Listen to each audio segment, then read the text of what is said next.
Ang paghahari ni Ahaz sa Juda. Nang ika-17 taon ng paghahari ni Pekah na anak ni Remaliah sa Israel, si Ahaz na anak ni Jotham ay naging hari ng Juda. 20 taong gulang siya nang maghari sa Jerusalem. Naghari siya sa loob ng 16 na taon. Hindi siya naging kalugod-lugod sa Diyos niyang si Yahweh sapagkat hindi niya sinundan ang mabuting halimbawa ng kanyang ninunong si David, sa halip ang sinundan niya ay ang masamang halimbawa ng mga naging hari ng Israel. Ipinasunog pa niya bilang handog ang anak niyang lalaki. Ito'y isang kasuklam-suklam na gawain ng mga bansang pinalayas ni Yahweh sa mga Israelita. Nagdala siya ng mga handog at nagsunog ng insenso sa mga dambana ng mga Diyos-Diyosan, sa mga burol, at sa bawat lilam ng mga punong kahoy. Ang Juda ay sinalakay ni Haring Rezin ng Syria at ni Haring Pekah ng Israel. Kinubkob nila ang Jerusalem ngunit hindi nila ito magapi. Nang panahong iyon, ang Elat ay nabawi ng hari ng Edom, na itaboy nila ang mga taga-Juda. Mula noon, ang mga taga-Edom na ang tumira roon. Samantala, si Ahaz ay nagpadala ng sugo kay Haring Tiglath-Pileser ng Assyria at kanyang ipinasabi, "Ako ay tapat mong lingkod. Iligtas mo ako sa mga hari ng Syria at Israel na sumasalakay sa akin."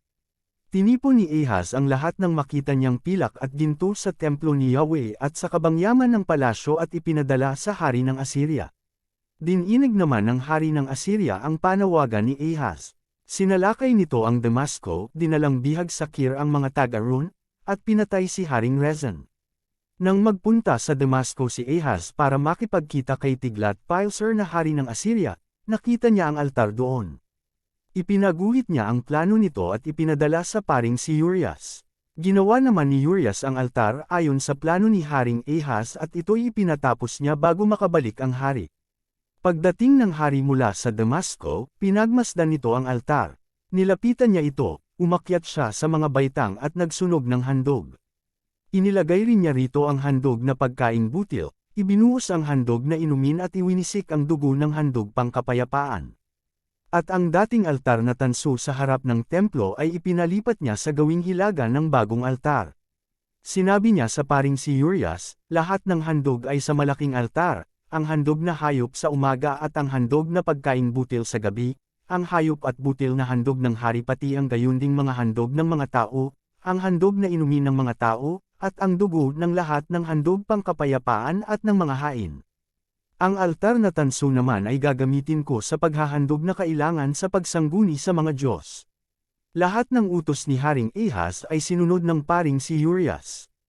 Sinira ni Haring Ahaz ang mga patungang tanso at inalis ang mga palangganang naroon. Inalis din niya ang malaking tangke na yari sa tanso sa patungan nitong mga bakang tanso at inilipat sa isang patungang bato. Ipinaalis din niya ang trono ng hari sa bulwagan ng templo at ipinasara ang daanan ng hari papunta sa templo ni Yahweh upang pagbigyan ang hari ng Assyria. Ang iba pang ginawa ni Haring Ahaz ay nakasulat sa kasaysayan ng mga hari ng Juda. Namatay siya at inilibing sa libingan ng kanyang mga ninunong hari, sa lungsod ni David. Ang anak niyang si Ezekias ang humalili sa kanya bilang hari.